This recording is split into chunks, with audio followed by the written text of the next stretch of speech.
Welcome to the Adapter's Advantage, the podcast that shares insider stories about breakthrough moments that lead to success. Get ready for an inspiring conversation about adapting to change from Allego, the all-in-one sales enablement platform built for success in a hybrid world. Let's dive right in. Hi, I'm Marc Magnacca, and welcome back to the next episode of the Adapter's Advantage podcast. Today, my guest is Gerhard Gschwandtner. He's the founder and CEO of Selling Power, a media company that produces the award-winning Selling Power magazine and Selling Power TV, a daily video interview series on sales success.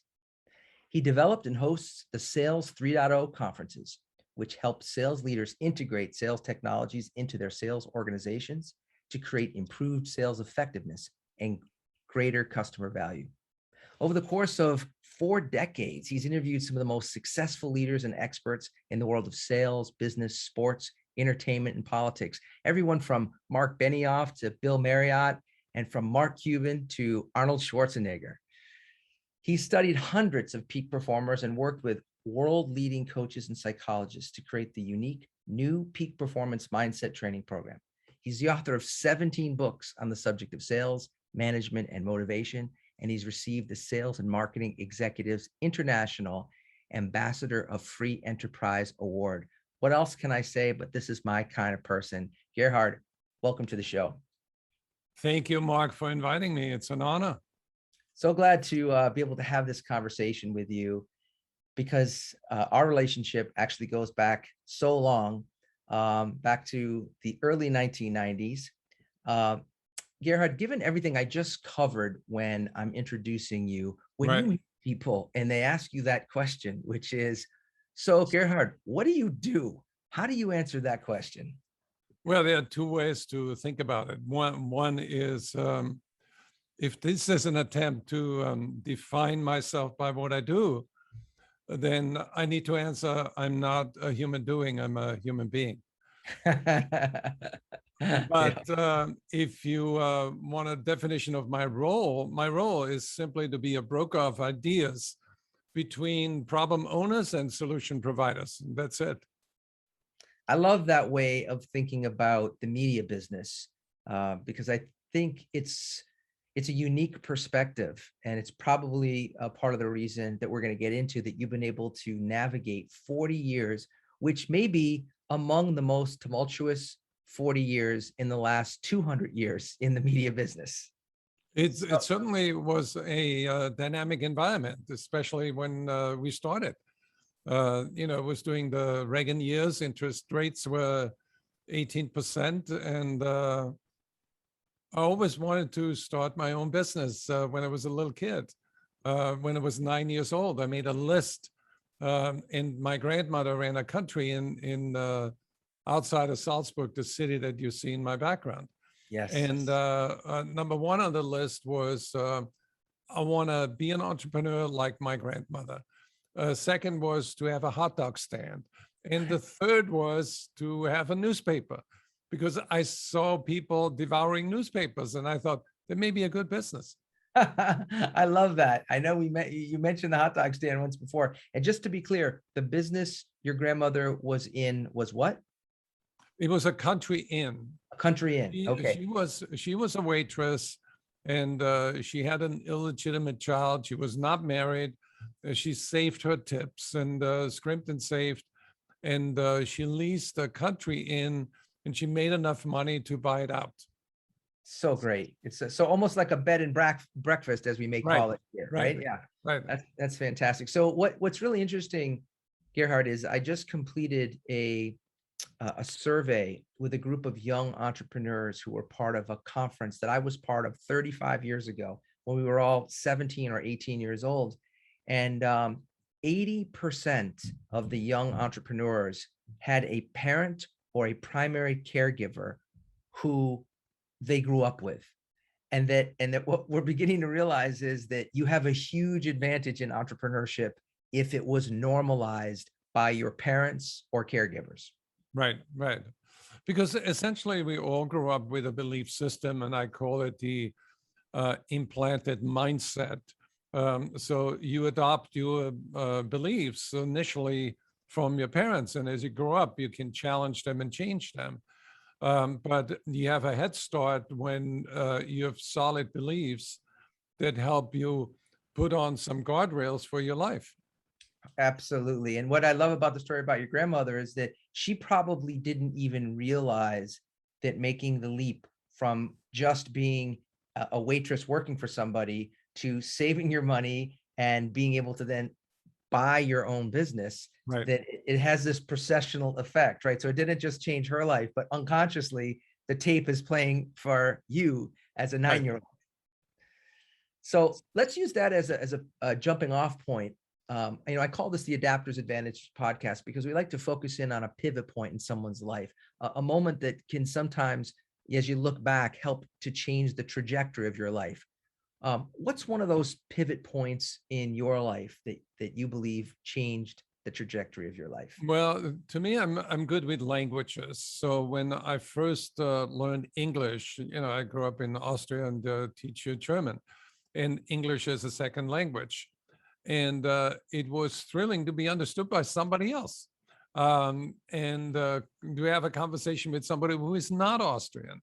And then I learned French, and I thought that is an interesting language. It's totally different. And it really had an effect on my own personality. So when I speak German, I'm much more formal. When I speak English, I'm looser. Or when I speak French, I become that kind of Gerhard in me that is probably more playful or more artistic. So let's just go back to that piece about France for a moment, because I know as a young person, you've got this unique opportunity in your own sales career before you even started the magazine. And so what was the catalyst for you to move to France, and what was the business that you were in at that time? I was in the construction equipment business, and I was the assistant to the CEO of the Austrian subsidiary. And since I spoke French, he sent me to Paris every month. And I was a liaison between Paris headquarters and our sales team because they needed to get answers. They need to, we sold construction equipment that sold for about $50,000 to $100,000 a piece. And so it was a difficult decision for a contractor to make a decision and say, I want to buy this French equipment versus the German-made equipment. Interesting. Okay, so you started off as the assistant to the president, and then you also got into the sales element at that company. Right. And since I like Paris and I knew a lot of restaurants there, they asked me to invite some Austrian contractors, fly them to Paris, show them a good time, buy them a few good meals, see some shows, and then visit the people in the factory and do machine demonstrations. And that was sort of our sales process. And 80% of the people I was able to bring to Paris, they bought from us. Wow. So that thus began this journey for you in terms of sales. And I know, Gerhard, that one of the things that you did along the way was pick up the world of acting and really started to get into that piece. And I'm curious, to what extent do you think learning the process of acting helped you both in your in-person interactions like that, as well as now in this virtual world that we're communicating in? Well, what acting helped me with was my own insecurities, because I grew up with one script, which was the script of experiencing my parents and my environment. But when you step into another script and you become another person, literally, you develop another character, you embody that character, and then you develop a confidence, or at least for me, it was so thrilling to be on stage and have the audience react to what I say. And getting a laugh was thrilling. And people then come up to you and say, hey, I want to get your autograph. That was an experience I never had before. And that helped me later with speaking, with performing in public and doing keynotes. but also I thought it was instrumental to understanding what a professional salesperson does, because I related to acting, and I think selling is acting in a way, but you got to have a good script. That's really interesting, Gerhard. I think that one of the things that you said to me that was so powerful was that one of the reasons you didn't stay with acting is that you were bored with the same script over and over again. Right. And no one had ever said that to me, but then I realized that's probably the reason I didn't get into acting, other than dabbling in it, for exactly the same reason, that there was something thrilling about what I'll call improv rather than just acting. Yeah, I found myself drifting towards improvisation, doing a play after we rehearsed it and did it about 3 or 4 times. I felt so comfortable that I thought, well, improvisation is just an extension of that character, and that's what the character might say. And I got good reactions with that. And I also learned how to direct, and that really made a huge impact on me, where you help other people sort of discover that there's a different self that can emerge with proper direction and guidance, where people then can act in a different way. And I use that later on in sales training, where I thought I will help salespeople impersonate a professional.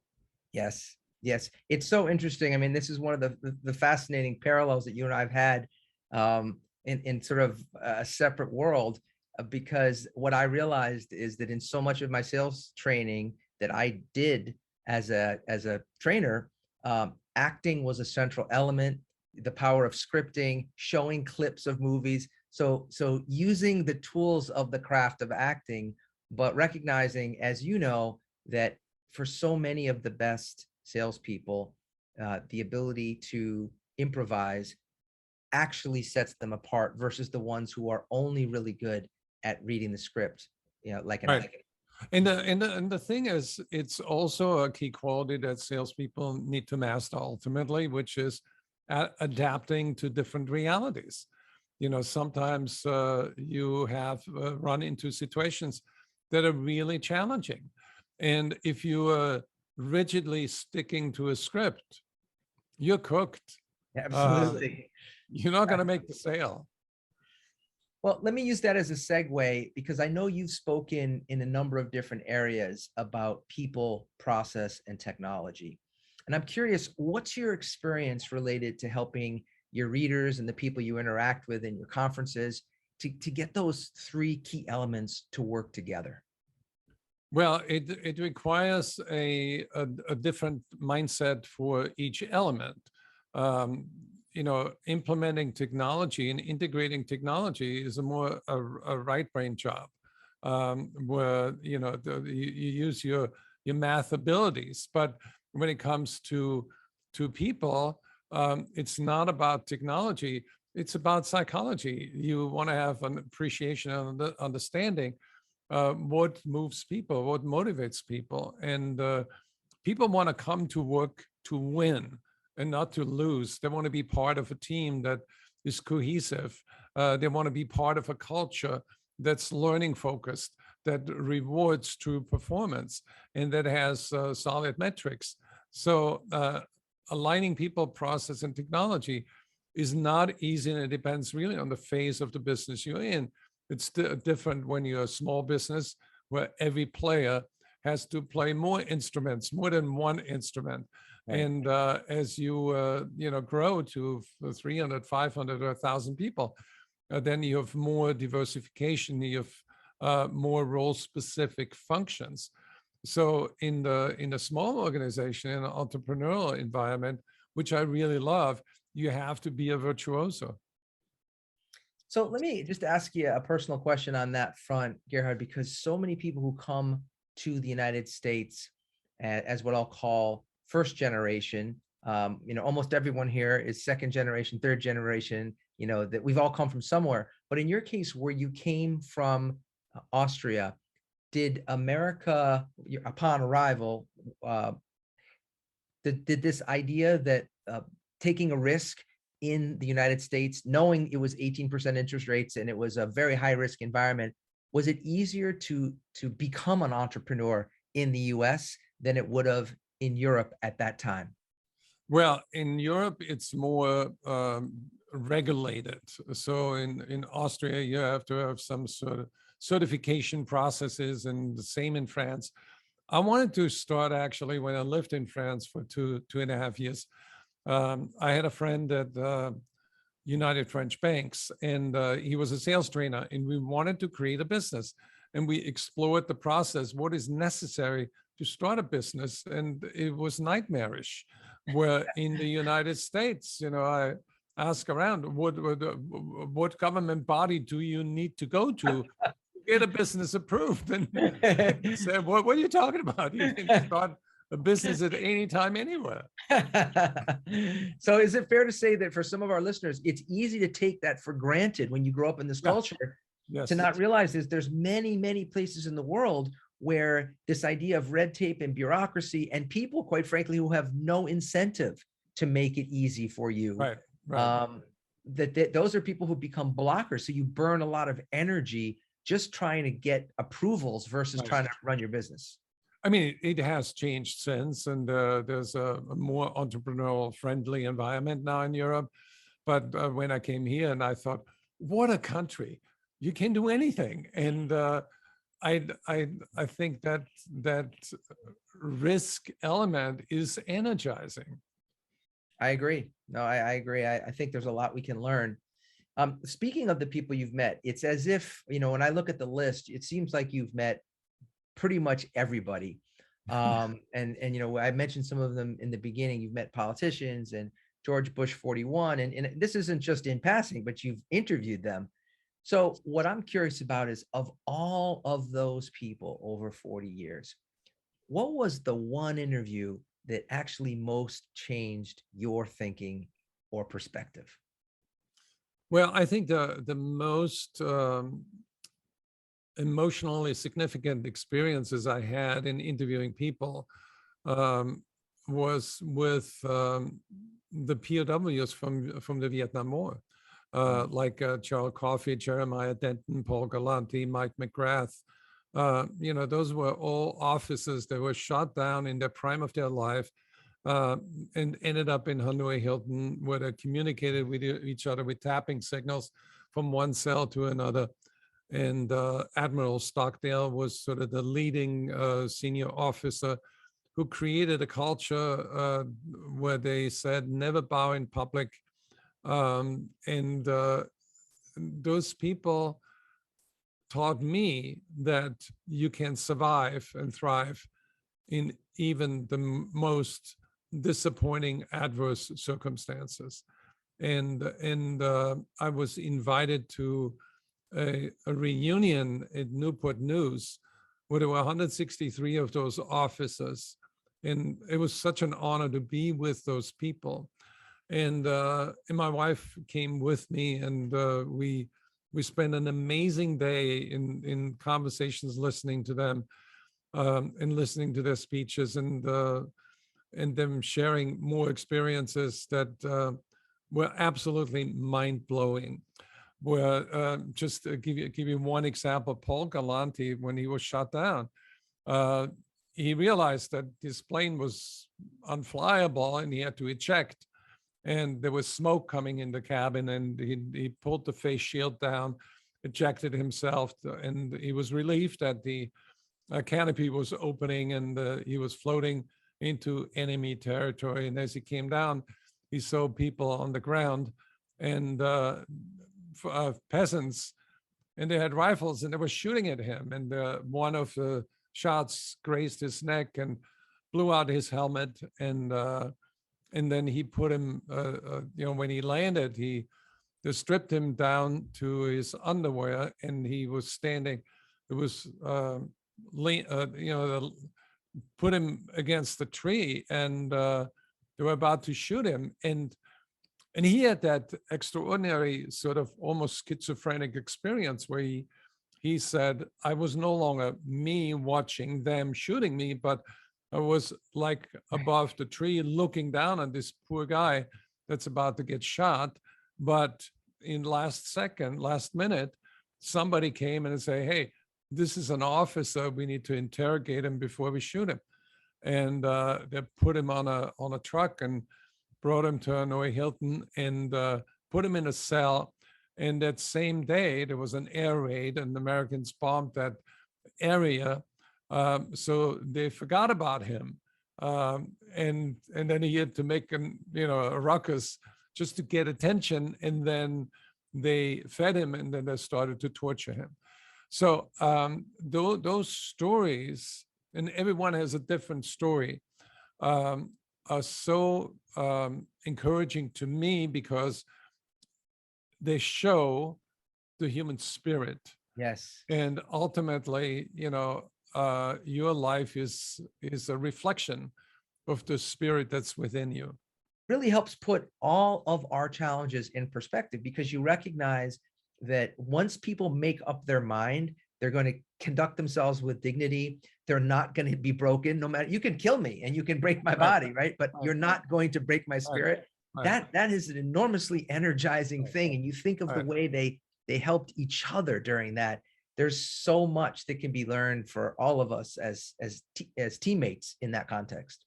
Yeah, and I did another interview with a Harvard Business School professor who was also a psychoanalyst, Dr. Abraham Selesnik, and he wrote a piece on the management of disappointment in the Harvard Business Review. And after I read it, I understood only about maybe a third of that. So I was fascinated. I wanted to have clarity. Flew to Boston, interviewed him, got had a fascinating conversation. And essentially I walked out with the idea that disappointment defines your career more than anything else. It's not the success that determines how you feel about yourself. It's how you handle the inevitable disappointments in the evolution of your career. And fundamentally, you have a choice. You either give up and get depressed, or you use disappointment as a cradle of ambition. That's really fascinating. So basically you're saying that the disappointment can become a fuel to help keep you going, right, for some, right, and for others it becomes just a downward spiral. Whereas in the POW examples, I have to imagine that the disappointment that I'm going to get out in 1971, and now it's 1972 Christmas, and now it's 1970. I mean, the disappointment, I can't even imagine it at that level. And yet they persevered. Because they had each other and they communicated with one another. And what I found fascinating as a group, they were teaching each other. So if somebody was good in French, they had French classes. Or somebody was good in math, they had math classes. So that was in the second half of their captivity, when they were able to communicate more with each other in person. So I just have to share a quick related story, Gerhard. One of the people that we write about in our book, Mastering Virtual Selling, is Maestro Ben Zander, who has one of the top-rated TED Talks of all time. And of course, he's a conductor at the Boston Philharmonic and many other places. Anyway, one of the things I didn't know until I got to know him is that his father during World War II came from Germany to England in 1939. But what I didn't know is that there was an internment camp of sorts for Germans in England at that time, even though his father was Jewish. So think of the environment of, there were about 400 men in this camp, and his father organized a school, literally a school. They didn't have a blackboard, nothing, but they had chairs. And one guy was an accountant, one guy was a lawyer, one guy was an architect. And he literally created a curriculum so that people could be learning from each other. And it's just a great example about the power of mindset, that, when you make up your mind, you're not going to let the circumstances define you, then everything's possible. And I think essentially that transfer of ideas that happens in an educational setting is helping the community grow. It helps everybody grow. And to me, the exchange of ideas is fuel for the mind, and the mind wants to grow if you nurture it.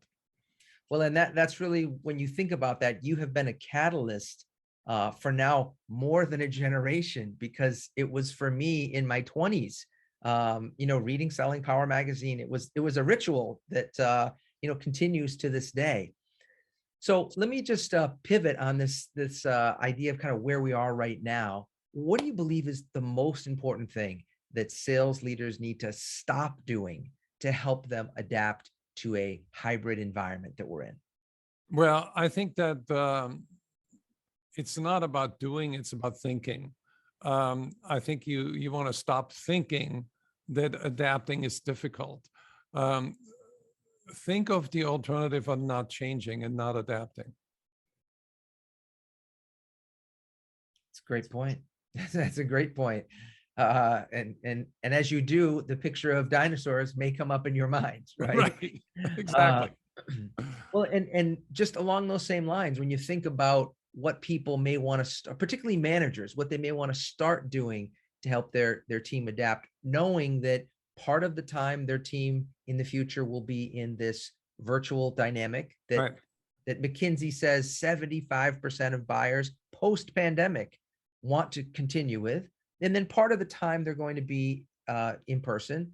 And I will just say as an aside, Gerhard, one of my clients recently just told me that the same group of people who were so upset about virtual that they couldn't wait to get back, one of the things that just happened on a call that he was with, about 20 of them, they said, what I've realized is I'm not nearly as proficient on my iPad as I was sitting at a desktop, being able to pull all of this stuff in and share my screen and do that. It's a lot harder to find stuff and be as fluid orchestrating as when I'm actually at my home office.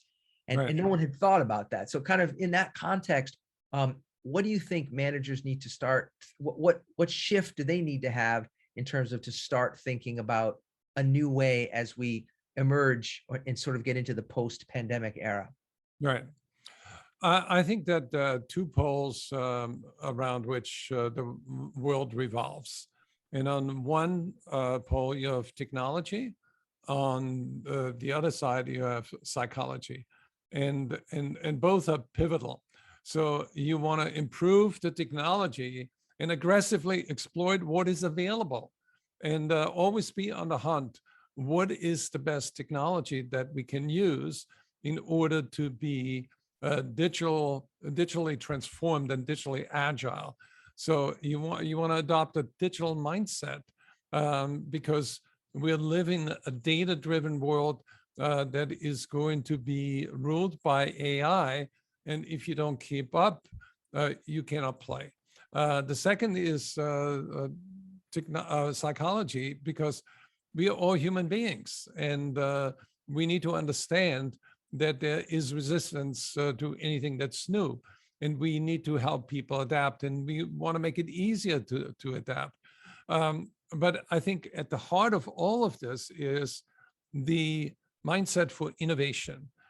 We need to set some time aside and even schedule on your calendar at least an hour a week on reinventing yourself. So just a couple more thoughts here, Gerhard. Based on your experience, what do you think is the most important skill that people should either learn or improve today who are in sales? I think that the most important and most overlooked skill in sales is listening. And by listening, I don't mean just hearing other people, but also sensing where they are, sensing their motivations behind what they're saying, and listening to yourself as you're listening to somebody else. Because if you listen to your inner voice, you get the guidance that you need to respond in a way that it is co-creative and constructive and cohesive. That's really well said, because one of the things that I know I'm seeing over and over again, even for people who considered themselves good listeners, which is a minority in the sales world, but when we've as we begun to roll out this CI, conversation intelligence, in our business across our client base, manager after manager has told stories of people who thought they were listening more than they were talking. And it's only when they had the data and analytics to show the actual recording of the call that they saw 70% of the time they were talking and 30% of the time the customer was talking instead of the other way around. And I think that's what I learned early on in sales training, that when salespeople resist training, they suffer from illusion of competence.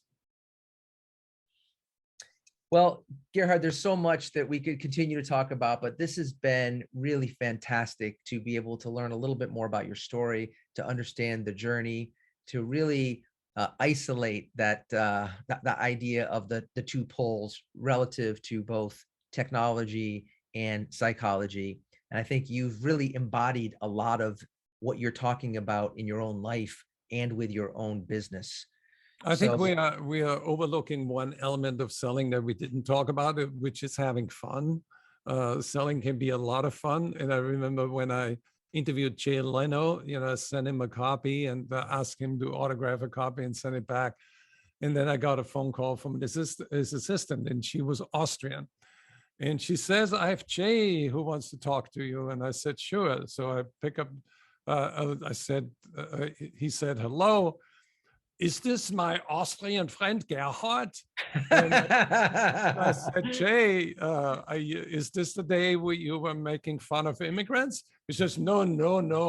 I never make fun of immigrants. I have good friends like Arnold is an Austrian and my assistant is Austrian." He says, "You have to come on my show, and afterwards we go out and eat strudel." That's actually, I'm really so glad to end on that note, Gerhard, because for so many years, one of the perks of being in sales was that it was fun. Yeah. It was fun. It was Right. fun to take people out. It was fun to have dinner with them. It was fun to get to know them.